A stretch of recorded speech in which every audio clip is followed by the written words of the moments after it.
السلام عليكم ورحمة الله وبركاته.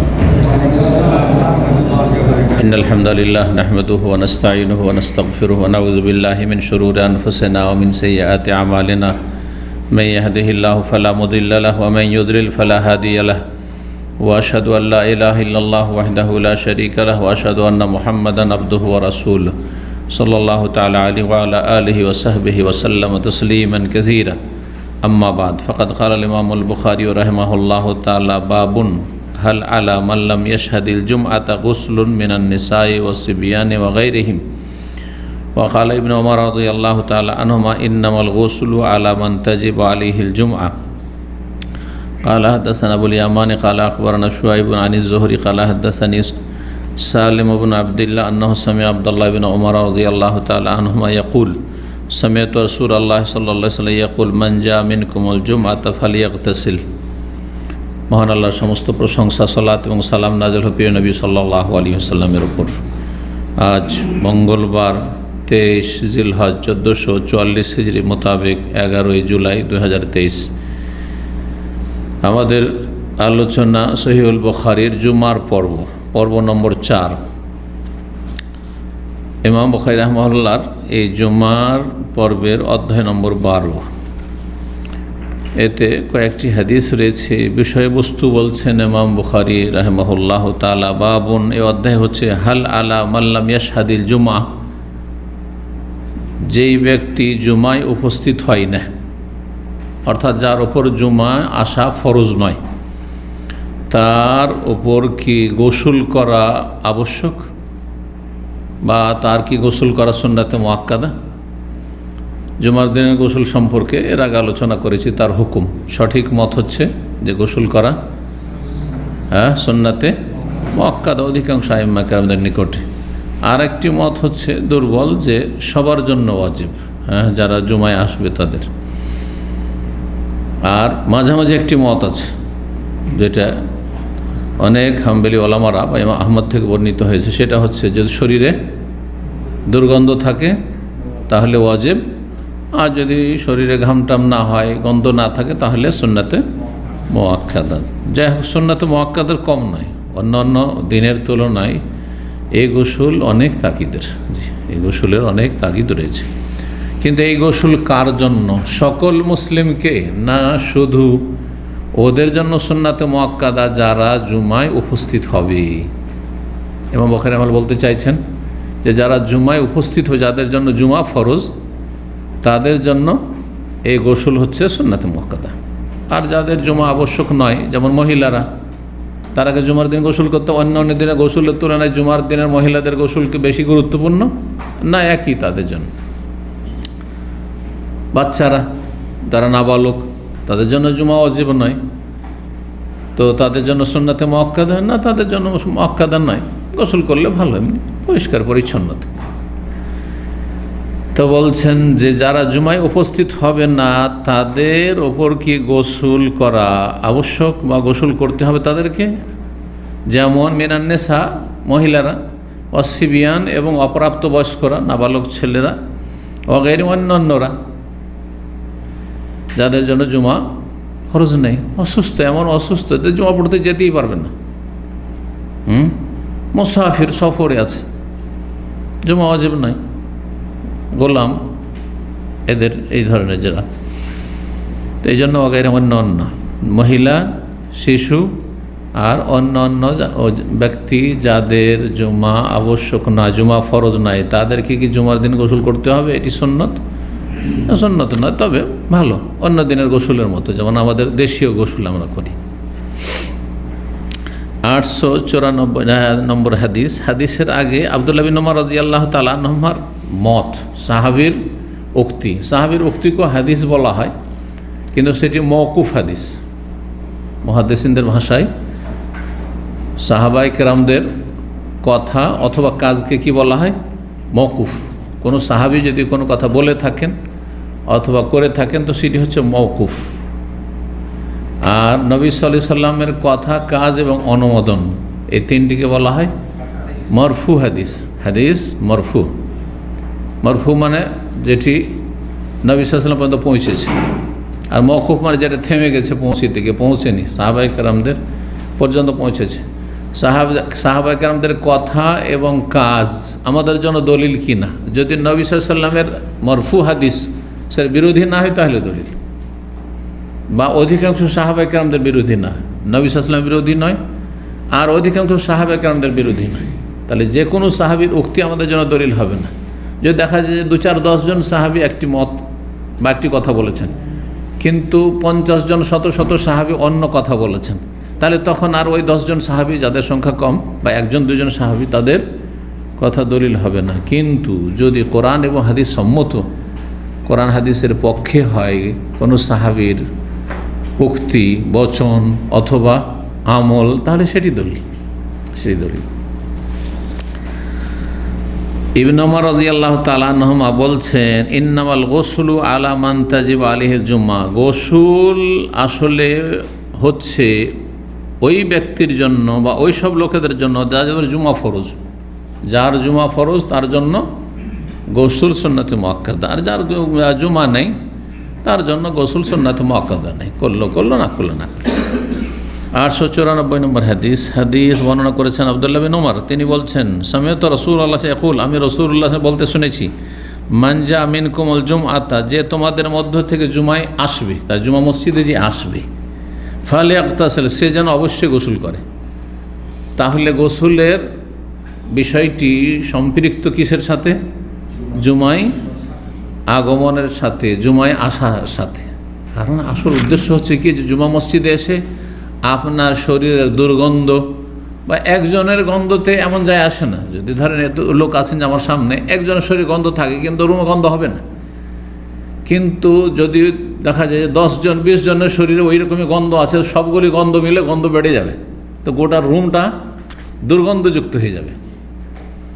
তো মসজিদে, জুমা মসজিদে অনেক লোকের সমাগম হয়, যদি এইভাবে শরীরে গন্ধ নিয়ে ঘাম নিয়ে চলে আসে, তাহলে গোটা মসজিদ আর মসজিদের মানুষের জন্য অশান্তির কারণ হয়ে যাবে, আর মালায়েকাদের জন্য কষ্টের কারণ হয়ে যাবে। সেই জন্য এই গোসলের বড় তাগিদ রয়েছে। যারা জুমায় আসবে তোমাদের মধ্য থেকে, তারা যেন গোসল করে। তাহলে যারা জুমা আসবে না, মানে যাদের জুমা ফরজ নেই, নাবালক ছেলে মেয়ে আপনার আছে, আপনার পরিবারের মহিলারা আছে, এইরকম যারা মাজুর, যারা জুমা আসবে না, তাদের জন্য জুমার দিনের গোসলের তেমন কোনো গুরুত্ব নেই। করলে সেটা ভালো কাজ, পরিচ্ছন্নতা। যেমন প্রতিদিন আপনার গোসল করছেন না, প্রতিদিন গোসল, এইটা সুন্নাত বলা যাবে না, আর মুস্তাহাব বলা যাবে না, সাহাবীরও সুন্নাত না, নবী সাল্লাল্লাহু আলাইহি ওয়াসাল্লাম সুন্নাত না। পানির এত অভাব ছিল, ডেলি গোসলের পানি পাবে কোথায়? কিন্তু এখন পানির অভাব নাই, পানির অপচয় করছেন। যেই পানিতে আজকাল অধিকাংশ আমরা উজু করছেন, সেই পানিতে নবী সাল্লাল্লাহু আলাইহি ওয়াসাল্লাম সাহাবায়ে কেরাম গোসল করেছে। একসা পানি, একসা মানে কি 2.5 থেকে 3 কেজি, 3 কেজি ধরেন, 3 লিটার ধরেন, 3 লিটার পানিতে আজকাল মানুষ উজু করেন, ওর চেয়ে বেশি লাগাচ্ছে। নল ছেড়ে দিয়েছেন, হ্যাঁ চলতে আছে, হিসাব করে দেখেন কত পানি লাগাচ্ছে। নবী সাল্লাল্লাহু আলাইহি ওয়াসাল্লাম উজু করেছেন কতটা পানিতে? 1 মুদ মানে 600 গ্রাম, 600 মিলি, 300 মিলির বোতলগুলো, ছোটো বোতলগুলো, তাই না? মনে হয় না, তার বেশি, 330। তাহলে 2টো বোতলও না, তাই না? আজকালকার মানুষকে উজু করতে বলা হইলে বুঝে এটা হবে। নবী সাল্লাল্লাহু আলাইহি ওয়াসাল্লামের হয়েছে, আপনার কেন হবে না? কিন্তু হওয়ার একটা পদ্ধতি আছে, যেন পানি বইয়ে দিলে তার হবে না। তাহলে সর্বনিম্ন ধৌত করা হচ্ছে অল্প পানি নিয়ে ঘষা দেওয়া। এইভাবে সাহাবায়ে কেরাম রাসূলুল্লাহ উজু করেছেন, গোসল করেছেন 2.5 থেকে 3 লিটার পানিতে, এইভাবেই অল্প পানি দিয়ে তারপর তখন শরীরে ঘষা দেওয়া। এই না যে বহিতে আছেন, না এরকম নয়। আসলে পানির যদি অভাব থাকতো তাহলে বুঝতে পারতেন পানির নিয়ামত যে কত বড় নিয়ামত। হ্যাঁ, আরবরা উপলব্ধি করেছে। আর এখনও যদি এই যান্ত্রিক উন্নতি না থাকে, হ্যাঁ এই বিদ্যুতের ব্যবস্থা না থাকে, তাহলে কি যে হাহাকার অবস্থা, গোটা বিল্ডিংয়ে পানি নেই, পেরেশানি শেষ। সুবহানাল্লাহ, চিন্তা করুন তো দেখি, শহরের মধ্যে থেকে এখানে অবস্থা, তাহলে যদি আপনি মরুভূমিতে থাকেন তাহলে কী অবস্থা হতে পারে আপনার? পানি যে কত বড় আল্লাহর মূল্যবান নিয়ামত, এটা আমাদের দেশের মানুষরা বুঝে না। যখন নিয়ামত খুব বেশি হয়ে যায় তখন নিয়ামতের মূল্যায়ন মানুষ করে না। নিয়ামতের আমাদেরকে মূল্যায়ন করতে হবে এবং আল্লাহ শুকরিয়া আদায় করতে হবে। আলহামদুলিল্লাহ, আল্লাহু আকবার। বিনা পয়সাতে পানি পাচ্ছেন, আমির গরিব সবাই ফ্রি পানি খাচ্ছেন দেশে। এখানে সম্ভব? সব কিছুতে পানি পয়সা লাগে। আবার বিল্ডিংয়ে যে পানি আসছে, হ্যাঁ, তার পয়সা দিতে হচ্ছে, বিল ভরতে হচ্ছে না? চিন্তা করেন তো। অথচ যে পানিটার বিল ভরছেন সেটা হয়তো খাওয়া যাবে না। জি, খাওয়ার জন্য ওর চেয়ে উন্নত পানির ব্যবস্থা করছেন আপনি। জি। 895 নম্বর হাদিস মনে করছেন আবু সাঈদ খুদরি রাদিয়াল্লাহু তাআলা বলছেন, আন্না রাসূলুল্লাহ সাল্লাল্লাহু আলাইহি ওয়াসাল্লাম قال রাসূলুল্লাহ বলেছেন, গোসলু ইয়াউমিল জুমআতি ওয়াজিবুন আলা কুল্লি মুহতালিম। জুমার দিনের গোসল করা আবশ্যক প্রত্যেক সাবালকের ওপর। মুহতালিম, যার এহতেলামের বয়স হয়ে গেছে। এহতেলাম মানে স্বপ্নদোষ, হুলম মানে স্বপ্ন, হুলম মানে স্বপ্ন, যে কোনো স্বপ্নকে হুলম বলা হয়। আর যেই স্বপ্ন দেখে স্বপ্নদোষ হয় সেটাকে হুলম বলা হয়, বিশেষ হুলম। জি।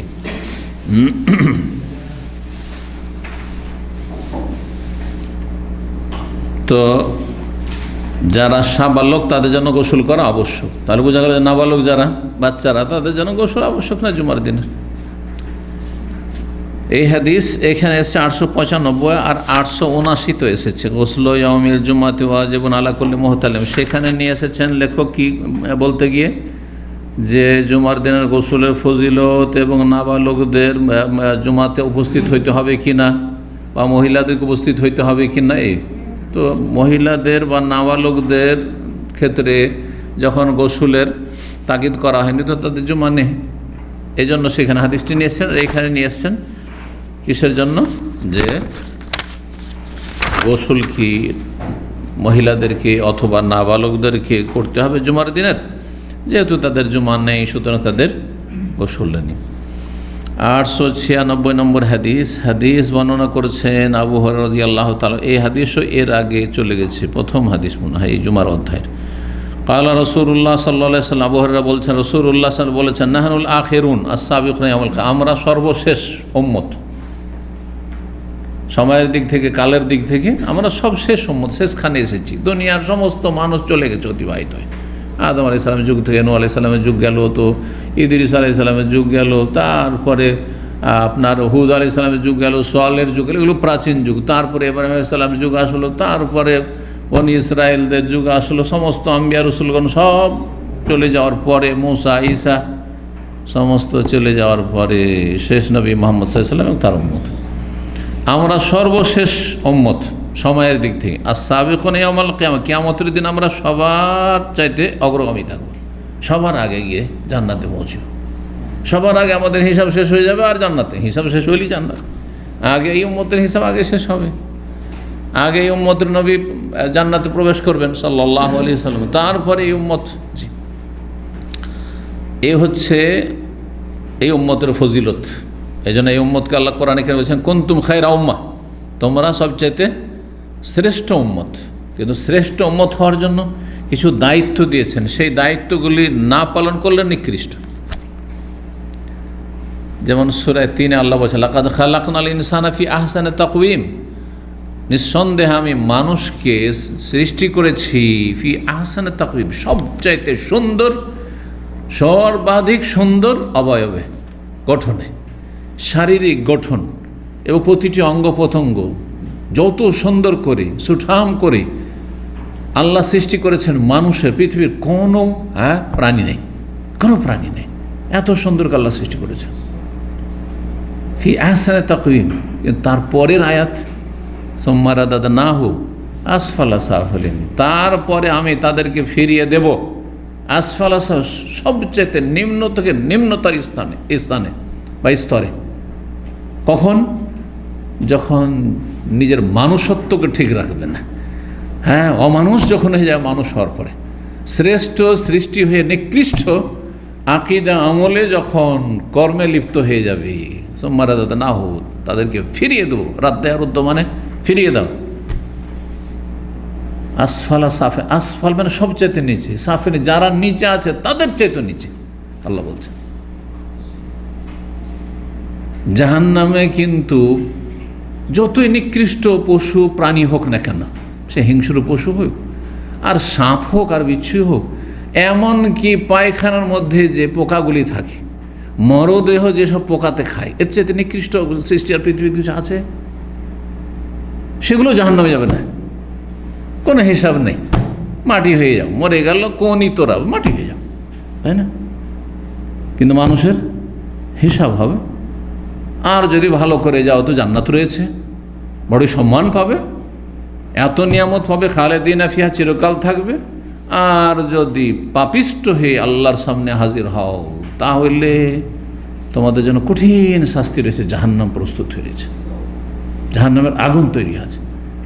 কোনো সৃষ্টি পৃথিবীর নেই, কোনো মখলুক নেই, কোনো প্রাণী নেই যেগুলোকে আল্লাহ জাহান্নামে দেবেন, একমাত্র এই মানুষ প্রাণীকে আল্লাহ। মানুষ প্রাণীর মধ্যে ওই সব যারা প্রাণীর চাইতে নিকৃষ্ট, উলাইকা কাল আনাম, চতুষ্পদ জন্তুর মতো, বালহম আদাল, বরং তার চাইতে যারা নিকৃষ্ট হয়ে গেছে।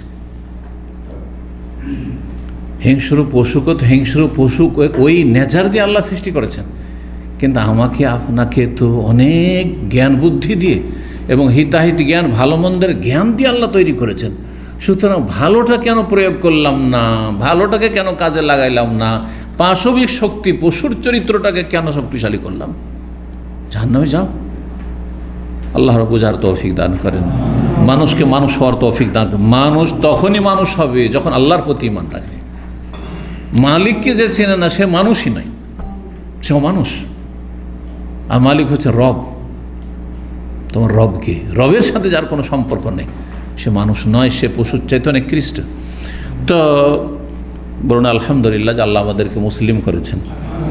এই ঈমান ইসলামকে ধরে রাখার তৌফিক দান করেন, দিনের ওপর ঈমান ইসলামের ওপর যেন অবিচল অটল আল্লাহ রাখেন। তো হাদিস কি ছিল যে কিয়ামতের দিন আমরা সবার আগে যাব খায়রা উম্মাহ। খায়রা উম্মাহ কিসের জন্য বলছিলাম? আয়াতটি বলছিলাম, সূরা আলে ইমরানের যে আয়াত রয়েছে, উখরিজাত লিন-নাস, প্রথম কথা মানুষের কল্যাণের জন্য তোমাদেরকে আনা হয়েছে। মানুষের ভালো করবে, কারো মন্দ করবে না। ঠিকটি গুণ আপনার আমার দ্বারা যেন মানুষের ভালো হয়, ভালাই হয়, মন্দ না হয়। আর আপনি যদি মানুষের শিকড় কাটেন, প্রতিবেশীর শত্রুতা করছেন, রুমমেটের শত্রুতা করছেন, আপনার আশেপাশে যারা তাদের শত্রুতা করছেন, শাসক হয়ে জনগণ দেশবাসীর উপর জুলুম অত্যাচার করছেন, দেশবাসী জনগণ হয়ে শাসকের খেয়ানত করছেন, আপনি শাসকের হক নষ্ট করছেন, দেশে অশান্তি সৃষ্টি করছেন, তাহলে আপনি তো উখরিজাত লিন-নাস, মানুষের কল্যাণের জন্য আপনি আসেননি, অকল্যাণের জন্য এসেছে। আপনার না আসে ভালো ছিল। তারপরে আল্লাহ তা'মুরুনা বিল মারুফ, ভালো কাজের উপদেশ দেবে। সবসময় ভালো কাজকে, ভালো লোককে ভালো লোকের সংখ্যা বাড়াবে, আর ভালো কাজের আদেশ দেবে, উপদেশ দেবে। ওয়া তানহাউনা আনিল মুনকার, অন্যায় বাধা দিবে, অন্যায়কারীদের সংখ্যা কমাবে। তাহলে আমাদের মানব জাতির দায়িত্ব হচ্ছে যে ভালো মানুষের সংখ্যা বাড়াও, আর খারাপ মানুষের সংখ্যা কমাও, নির্মূল করো তাদেরকে, কোণঠাসা করো তাদেরকে, সহযোগিতা করি না তাদেরকে, সমাজে তাদেরকে এমন কোণঠাসা করো যাতে করে তাদের কোনো অস্তিত্ব না থাকে। এইভাবে দুনিয়াতে ভালোকে শক্তিশালী করতে হবে, আর ভালো মানুষকে শক্তিশালী করতে হবে, আর মন্দকে দূর করতে হবে। এগুলো দায়িত্ব এই উম্মতের। এই দায়িত্ব আজকে মুসলিম জাতি পালন করছে? মোটেই পালন করে না। যার ফলে মুসলিম জাতিকে আল্লাহ সবচেয়ে শ্রেষ্ঠ করেছেন, কিন্তু কাফেরদের গোলামি ছাড়া কোনো উপায় নেই। যখন মানুষ নিজেই নিকৃষ্ট হয়ে যায়, তখন আল্লাহ জালেমকে ওদের উপরে চাপিয়ে দেন। এটা হচ্ছে সুন্নাতুল্লাহ, আল্লাহর নীতিমালা। জি, আল্লাহ বুঝার তৌফিক দান করেন জাতিকে। তো বলছেন যে আমরা কিয়ামতের দিন আগে আগে যাব, কিন্তু কারা আগে আগে যাবে? এই উম্মতের যারা জান্নাতি তারা। জাহান্নামী তো এখানে পুলসেরাত যেখানে পার হচ্ছিল সেখানে জাহান্নামে পড়ে গেছে এই উম্মতের যারা জাহান্নামী।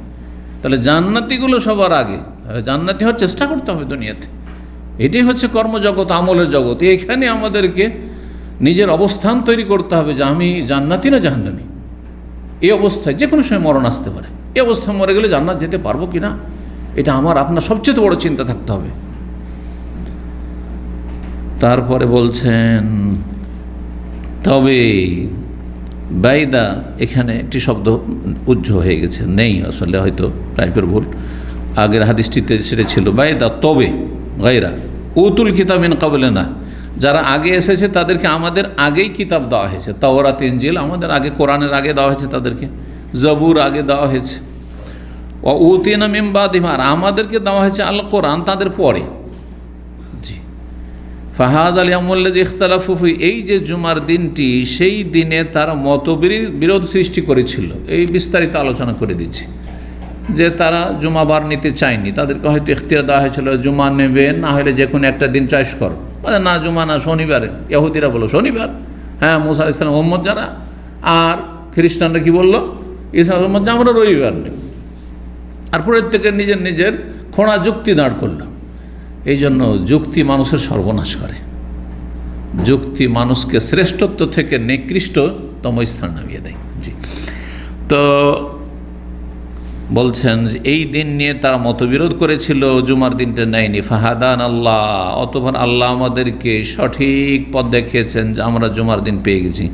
ফাগাদান লিল ইয়াহুদ, আগামীকাল জুমার পরের দিনটি হচ্ছে ইহুদিদের শনিবার। শনিবারে তারা সাপ্তাহিক কি করে, উপাসনা করে তাদের উপাসনালয়ে। অবাদাগা দিন, আর তার পরের দিনটি রবিবার হচ্ছে লিন্নাসারা, খ্রিস্টানদের, তারা চার্চে যায় সপ্তাহে একদিন। আর তাদের তরিকায় তারা এক তো বিকৃত রহিতকৃত সেই ধর্ম অনুসরণ করে তারা তাদের ধর্মকর্ম করে। ফাসাকাত, জি অবাধ। তারপরে নবী সাল্লাল্লাহু আলাইহি ওয়াসাল্লাম নীরব হয়ে গেলেন। এই বলেছেন রাসূলুল্লাহ সাল্লাল্লাহু আলাইহি ওয়াসাল্লাম।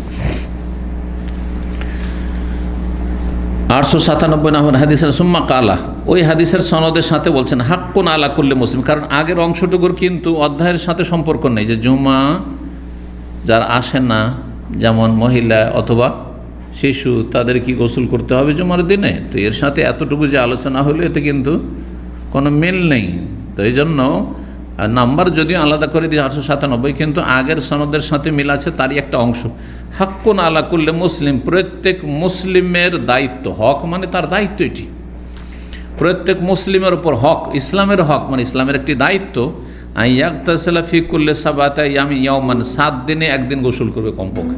আরে 7 দিনে সপ্তাহে একদিন গোসল করো, সপ্তাহে একদিন কমপক্ষে গোসল করবে, যদিও ফরজ গোসল না হোক, বা কারো সহবাস হয় নাই, অবিবাহিত, হ্যাঁ কারো কি বলে আপনার স্বপ্নদোষ হয়নি, তাই বলে গোসলই করবেন না, না কমপক্ষে জুমার দিন গোসল। আর সপ্তাহে যেহেতু সবচেয়ে শ্রেষ্ঠ দিন হচ্ছে জুমার দিন, সেই জন্য জুমার দিনে গোসল করেন। এমনিও যারা জুমায় আসে না বলে কোনো গোসল করবে না, আর ফরজও গোসল হইল না, যদি 10 দিন 15 দিন থেকে যায়, এমনিতে ভালো মানুষের শরীরে গন্ধ হয়ে যাবে, হবে না?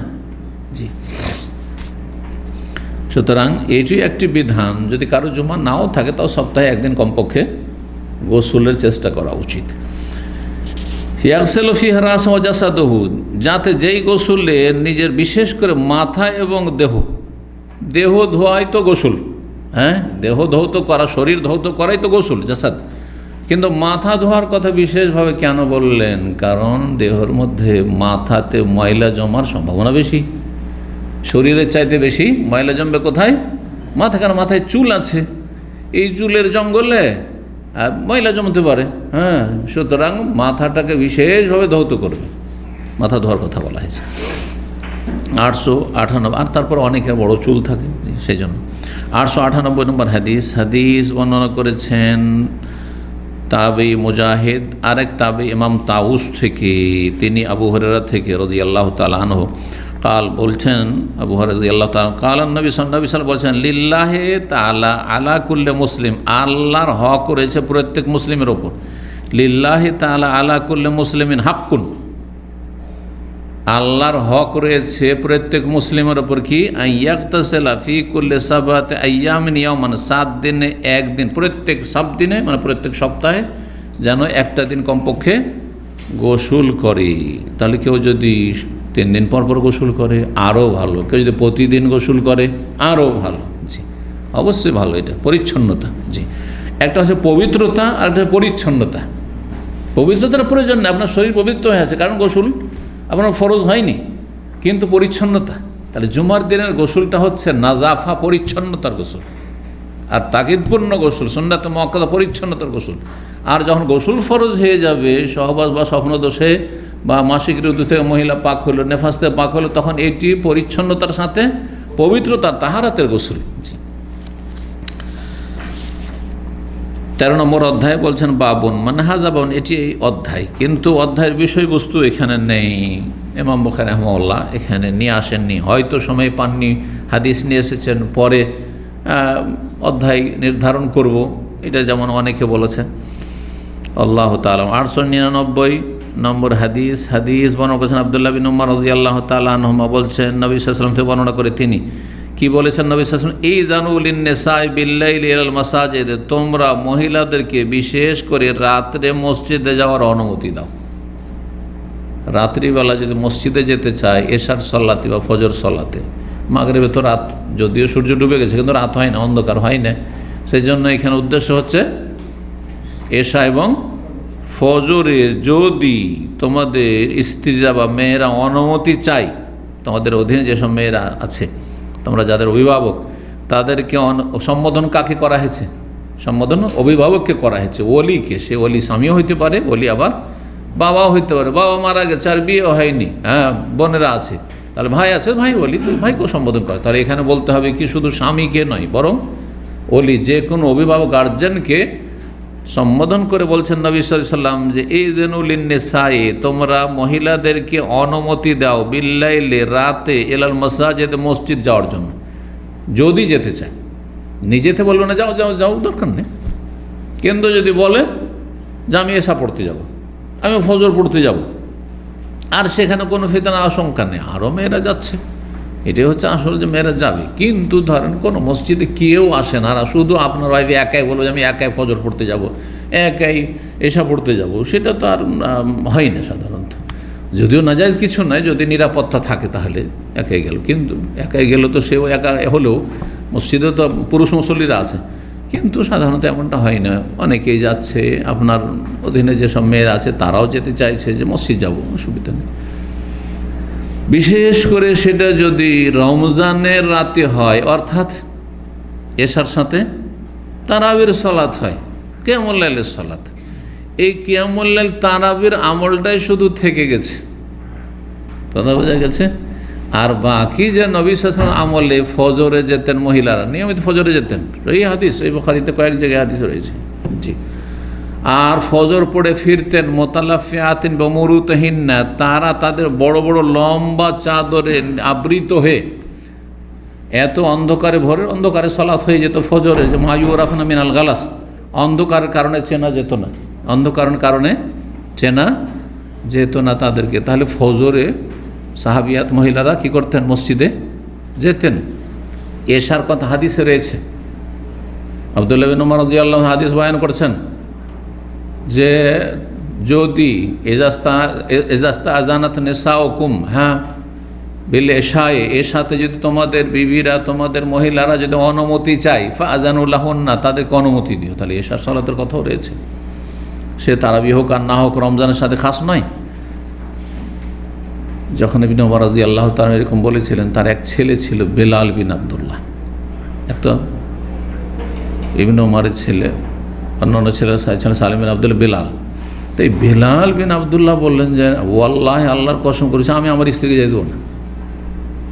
বাপকে বলছে যে আমার স্ত্রীকে আমি যেতে দেব না, কারণ আজকাল মেয়েদের চাল চলন একটু অন্যরকম হয়ে গেছে, আগের মতো নবী সাল্লাল্লাহু আলাইহি জামানার মতো নাই। এই কথা বলছেন কে? সাহাবীর ছেলে, সাহাবী, তার বাবা সাহাবী আব্দুল্লাহ বিন উমর, আর তার দাদাও সাহাবী ওমর ইবনে খাত্তাব আমিরুল মুমিনিন, জি, তৃতীয় খলিফা। তিনি এই ধরনের কথা বলেছেন। এত রাগান্বিত হলেন আব্দুল্লাহ, বলছেন যে আমি তোমাকে বলছি যে রাসূলুল্লাহ সাল্লাল্লাহু আলাইহি ওয়াসাল্লাম বলেছেন যে বারণ করিও না, ফালা তামনাহুন্না, নিষেধ করিও না, আর তুমি বলছো যে লা আমনাহুন্না, অবশ্যই তাদেরকে নিষেধ করব। তুমি রাসূলুল্লাহ সাল্লাল্লাহু আলাইহি ওয়াসাল্লামের বিরোধিতা করবে। মা কাল্লাম তোকে আবাদা, জীবনে তোমার সাথে কথা বলবে না। তারপরে এমন কসম করে নিয়েছিলেন, ছেলের সাথে আর আমরণ কথা বলেন, জীবনে কথা বলেন না। তাহলে প্রয়োজনে পানিশমেন্টের জন্য যদি দেখা যায় যে কারোর সাথে কথা বললে, কথা না বললে, কথা বন্ধ করলে তার শাস্তি হবে, শাস্তি দেওয়া হবে, তাহলে কথা বন্ধ করা জায়েজ? না, জায়েজ নয়। 3 দিনের বেশি কথা বন্ধ করা না জায়েজ কোথায়? যেখানে কোনো ইসলামী স্বার্থ নেই, আপনার দুনিয়ার স্বার্থে আপনার সাথে গণ্ডগোল হয়েছে, সেদিন কথা বলেন না, তখন হারাম 3 দিনের বেশি কথা বন্ধ রাখে। কিন্তু ইসলামের খাতিরে যদি হয়, আল্লাহর দিনের খাতিরে, কোনো বেদাতি মোল্লা আপনি গ্রামের লোককে হেদায়েত করছেন, শিরক বিদআত থেকে নিয়ে আসছেন, আর বিদআতি মোল্লা জাহান্নামের দিকে নিয়ে যাচ্ছে। নবী আলিমুল গায়ব, হাজের নাজির আর ইত্যাদি ইত্যাদি তাবিজ করো, অমুকার্থ মিলাদ করো। আপনাকে তার সাথে কথা বলতে হবে? যদি দেখেন যে এই মোল্লার সাথে কথা বন্ধ করে কোণঠাসা করা যাবে, তো সেইটা আপনার সওয়াবের কাজ, নেকির কাজ। মনে রাখবেন, এত সহজ বিষয় নয়। এটা হচ্ছে আপনার ব্যক্তি স্বার্থ নয়, আল্লাহর দিনের স্বার্থে, দিনের খাতির এটা করছেন আপনি।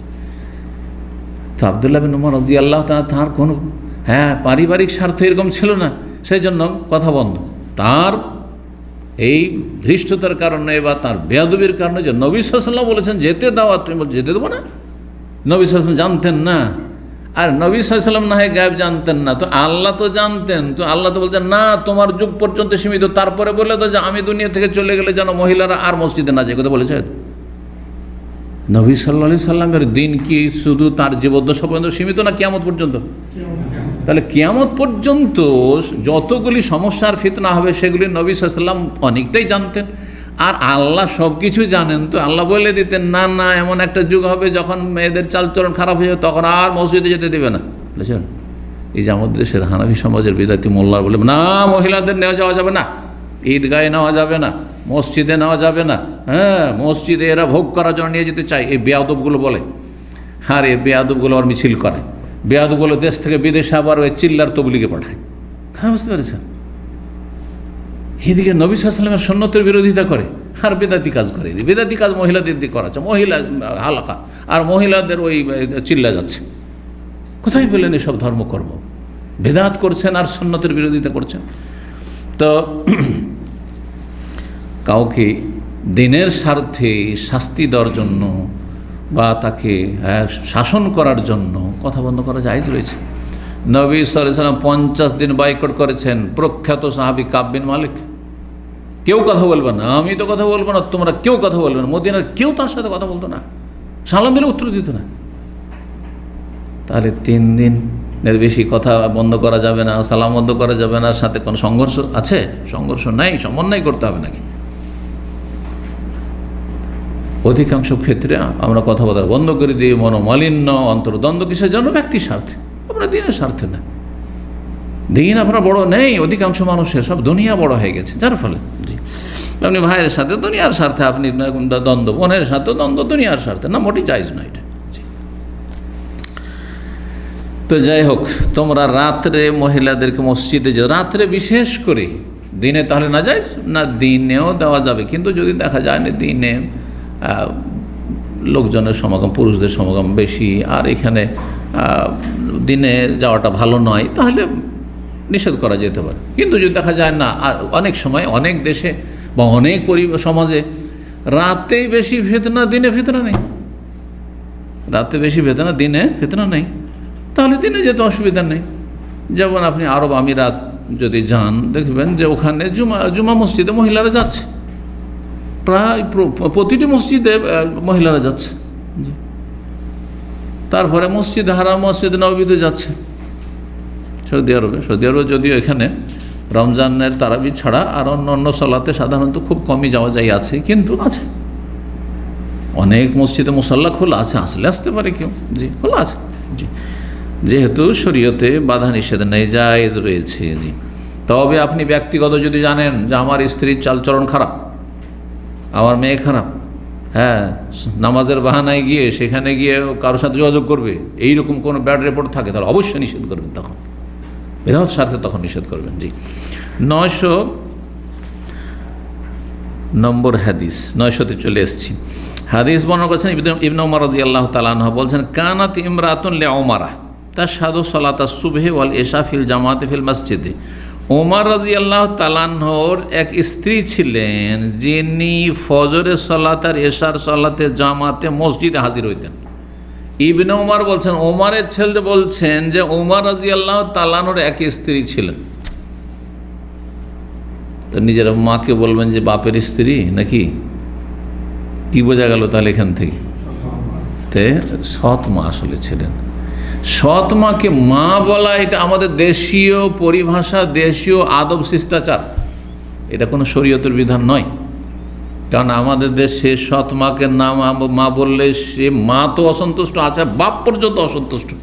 হ্যাঁ, আমি বিয়ে করেছি আর তুই সৎ মা বলিস না, না মা বলিস না, সৎ তো বলা যাবে না, মা বলিস না তুই, আমি বিয়ে করেছি মানে তোর মা হয়ে গেছে। শরীয়তে মা হয়নি, এটা বাঙালি ভাষাতে মা হয়েছে। কথা বোঝা গেছে? আমাদের দেশের কিছু, প্রত্যেক দেশের কিছু ট্র্যাডিশন আছে। আমাদের দেশে যদি বিয়ে করেন আর শাশুড়িকে মা না বলেন, যদি খালা বলে দেন বা আন্টি বলে দেন, তো জান বাঁচবে?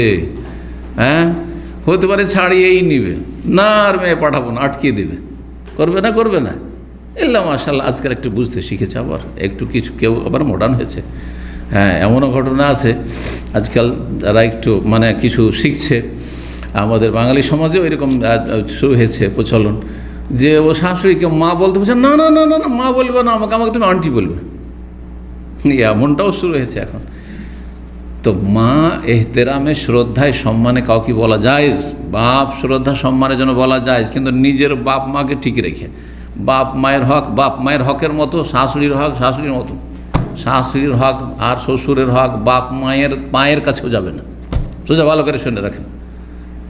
বাড়াবাড়ি এখানে, অন্যায় এখানে, যে বাপের খোঁজ নেন না, মায়ের খোঁজ নেন না, আর ওই শাশুড়িকে মাথায় তুলে বসে আছেন। কারণ হোম মিনিস্টার বলছে তোকে আমার কথায় চলতে হবে, আমি হোম মিনিস্টার।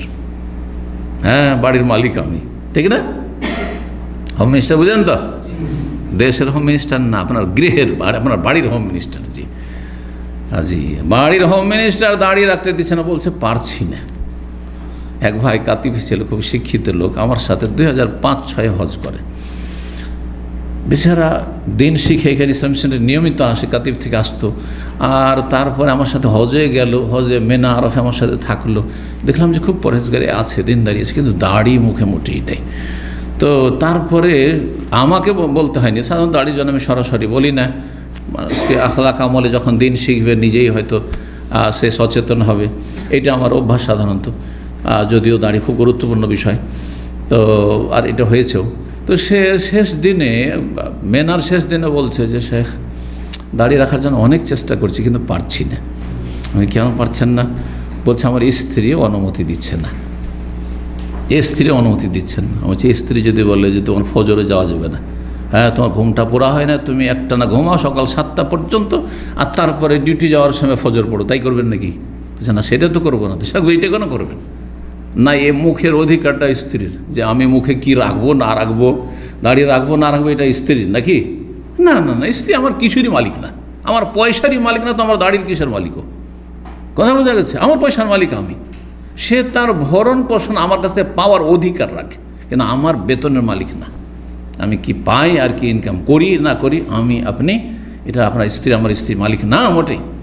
জানার অধিকার নেই যে আপনি কত ইনকাম করেন আর কি করলেন টাকা পয়সাগুলো, এইটা এই অধিকার নেই আপনার স্ত্রী। জি, তো ওকে বললাম, হেকমত শিখালাম। আমি মাঝে মাঝে কিছু কৌশলও শিখাই, পারিবারিক কৌশল।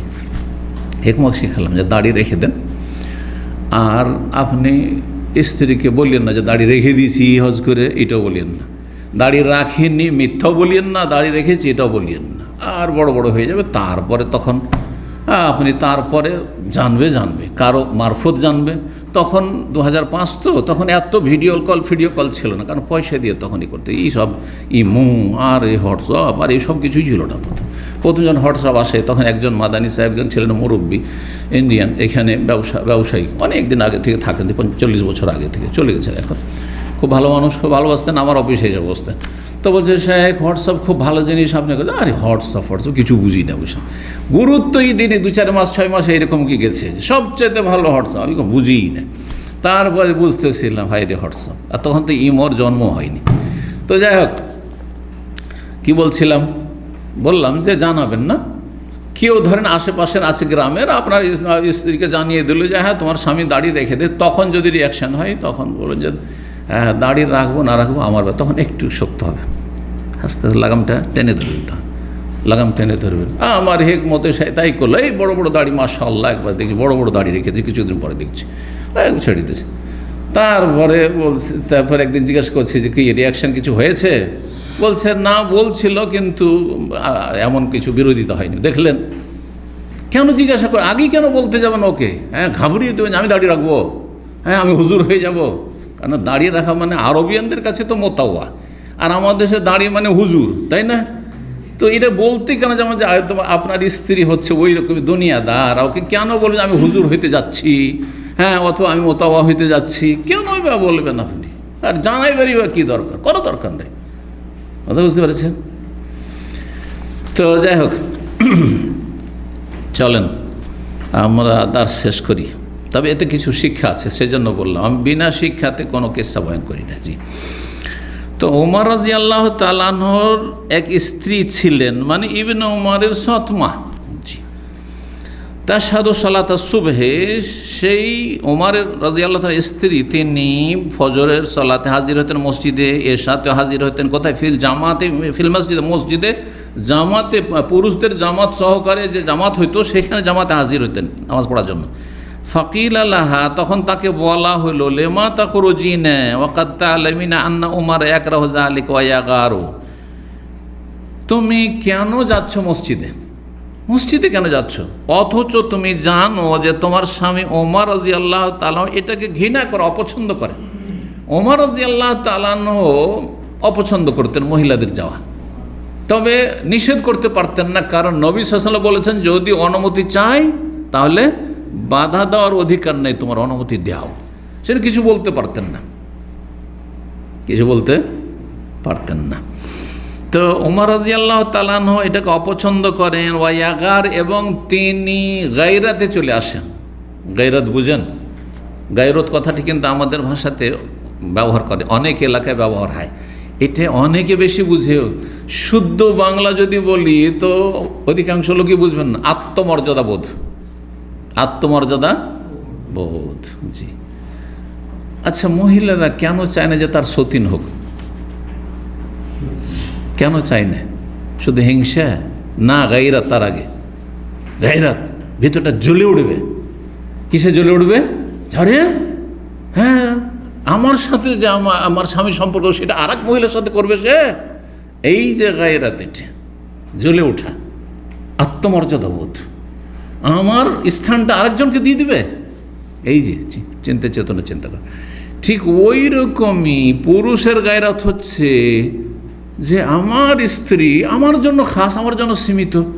ও যাবে নামাজ পড়তে, আর কত নজর পড়বে, কে দেখবে, কে এটা অমুকের স্ত্রী, কে এটা অমুকের স্ত্রী, না এটা মেনে নেওয়া যায় না।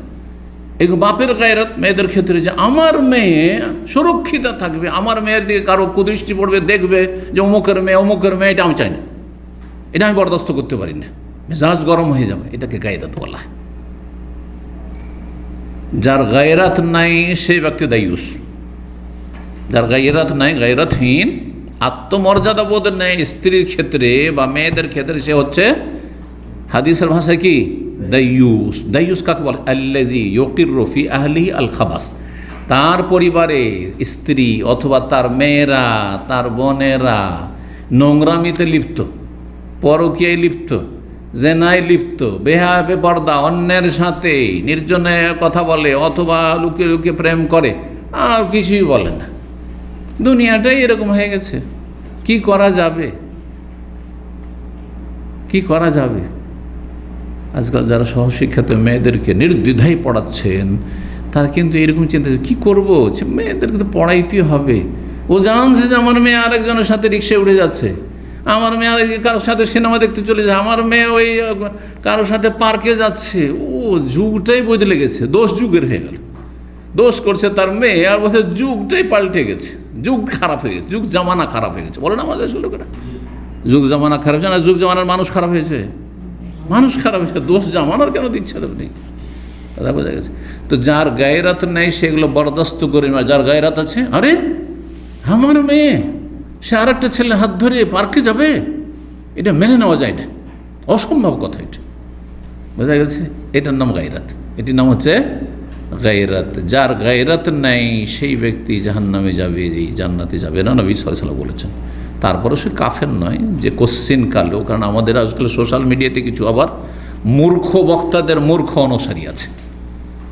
কোশ্চিন কালেও দাইয়ুস জান্নাতে যাবে না। কোশ্চিন কালে কোথায় পেলেন আপনি? কাফের নাকি সে? ফাসেক, সে গুনাহগার। প্রথমখানে যাবেন না। এর মানে হচ্ছে লা ইয়াদখুলুল জান্নাতা আদ-দাইয়ুস, দাইয়ুস জান্নাতে যাবে না মানে, বা হারামও যদি হয় মানে প্রথমখানে হারাম। এরও তাবিল করতে হবে, ব্যাখ্যা কী করতে হবে? প্রথম দখুলে আউয়ালি হারাম, সরাসরি যেতে পারবে না, বাধা প্রাপ্ত হবে। আগে সাজা, যা শাস্তি খাট, যা জেলে, জাহান্নামের জেলে, তারপরে তখন। তো বলছেন যে ওমর রাদিয়াল্লাহু তাআলা আনহু পছন্দ করেন না, তার গায়রাত হয় এত, সে খুব রাগান্বিত হন যে আমার স্ত্রীকে কেউ দেখবে, আর স্ত্রীতে নজর পড়বে। যারা খুব মেজাজি মানুষ না, মেজাজি মানুষের ব্যাপার সেবারটা বরদাস্ত করতে পারে না এটা। তো ওমর রাদিয়াল্লাহু তাআলা বড় মেজাজি মানুষ ছিলেন, তো এত গায়রাত হয় তার, আর এত অপছন্দ করেন, তারপরেও কেন আপনি এশাতে যাচ্ছেন আর ফজরে যাচ্ছেন মসজিদে?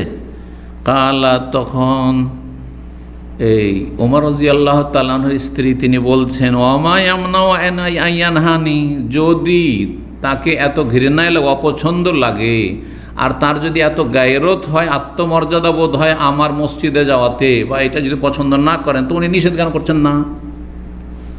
স্ত্রীরা বলে, যদি এটা কোনো মন্দ কাজ হয় তো আমার স্বামী কেন নিষেধ করে না, আমার আব্বা কেন নিষেধ করে না, ঠিক না?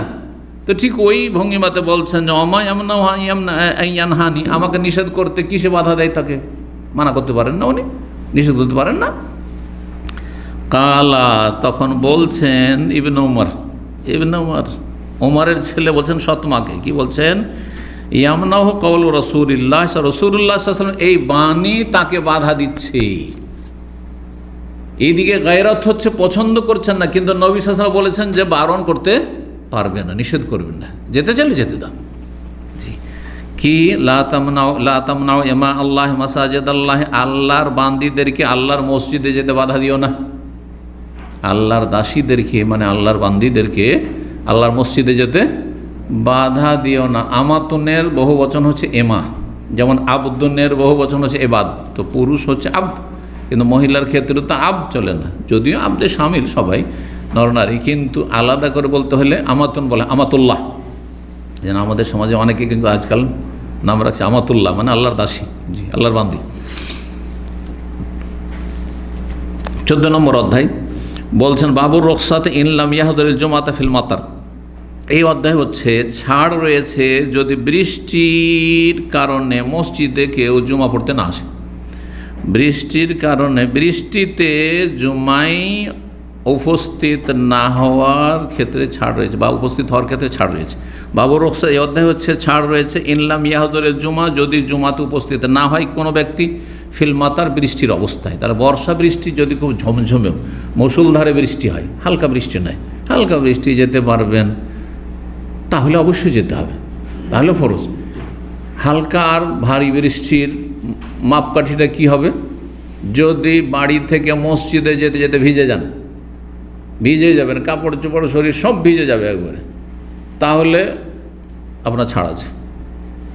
তবে কারো গাড়ি আছে, ধরেন আমি গাড়িতে চলে যাব, আমাদের দেশের মানুষরা বর্ষা বৃষ্টিতে জমা পড়তে যায়, ছাতা নিয়ে নিয়েছে, সবাই নিজে ছাতা নিয়ে যাচ্ছে, যাই যাচ্ছে, কিন্তু অজীব হয়ে নেই যে তুমি কারো বাড়িতে ছাতা নেই, ছাতার বন্দোবস্ত করো, কিনো, তারপরে মসজিদে যাও, ফরজ না, ফরজ না, দিন এত কঠিন না।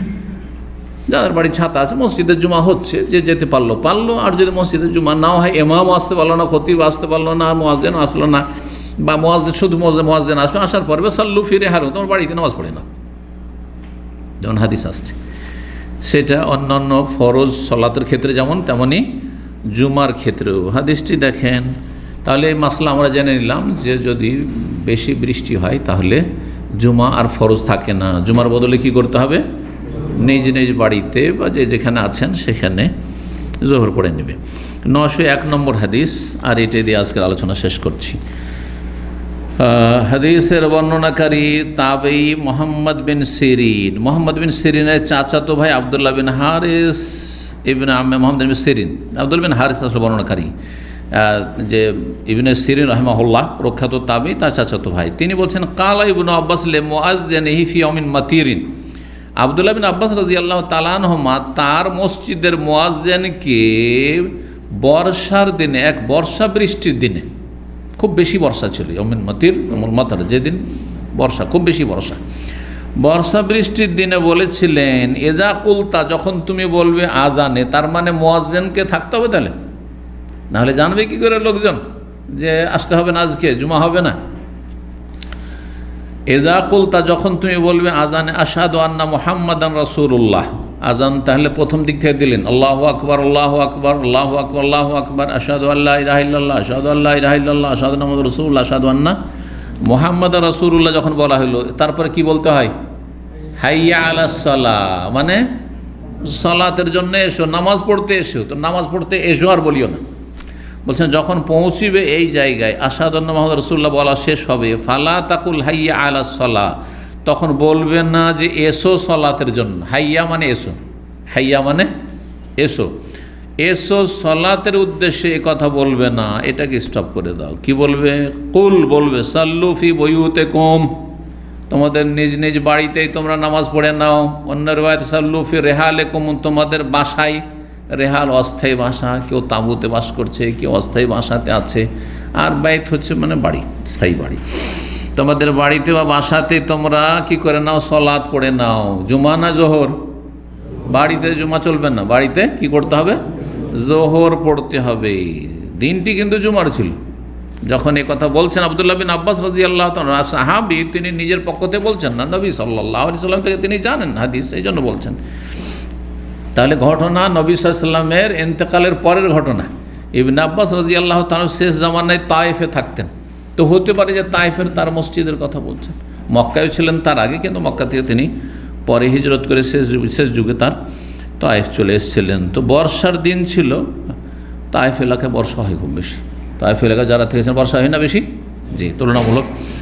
তো বর্ষার দিন ছিল, মুয়াজ্জিনকে বললেন যে আশহাদু আন্না মুহাম্মাদুর রাসূলুল্লাহ বলা হইলে হাইয়া আলাস সালাহ বলবে না, বরং বলবে সাল্লু ফি বুয়ুতিকুম। আমরা এই করোনার জামানায় এই বাক্যটি খুব শুনেছি, যারা জানতো না তারাও জেনেছে। আল্লাহু আকবার, আল্লাহ হেফাজত করেন, এমনটা যেন আর না হয়, মুসলিম জাতির ওপর এইরকম সময় না আসে। সুবহানাল্লাহ।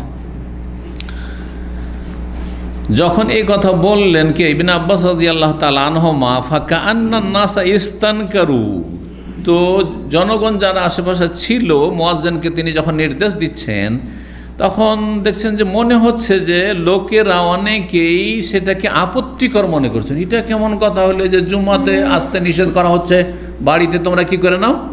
নামাজ পড়ে নাও। কিছু লোক তাহলে কি করলো? আপত্তি করলো। আপত্তি কেন করলো? তাদের মাসলা জানা নেই। মাসলা না জানা থাকলে কি করবে? আপত্তি করবে।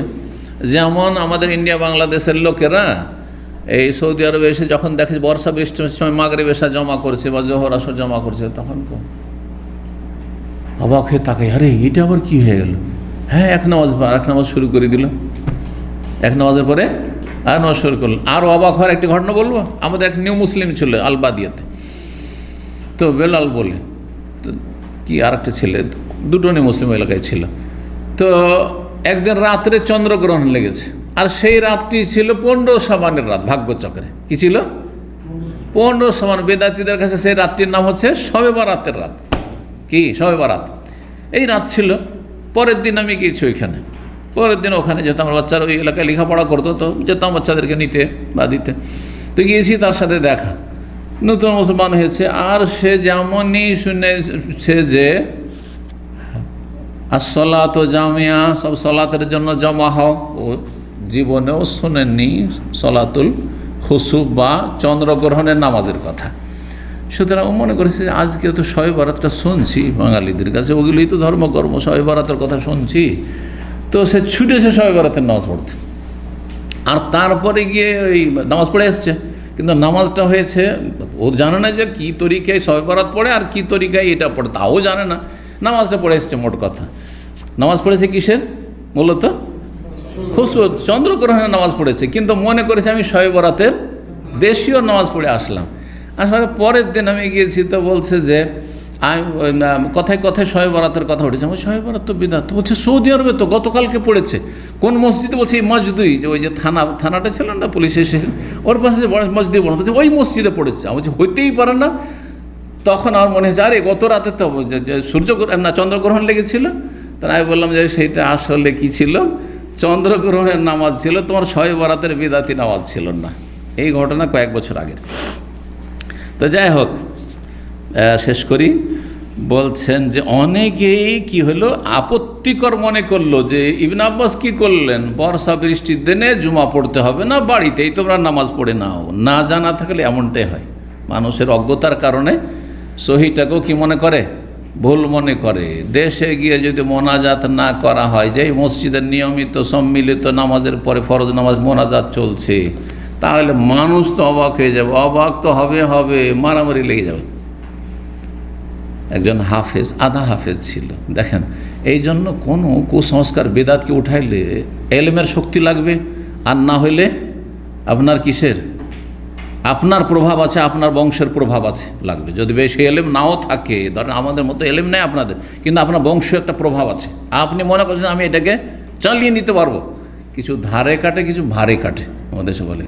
ধার যদি থাকে মানে এলেমের ধার, আর এলেমের ধার নাই তো কিছু ভার আছে, মানে জনশক্তি আছে, বংশ আমার শক্তিশালী আছে, সুতরাং মানিয়ে নেবো গ্রামের লোককে, তাহলে ঠিক আছে।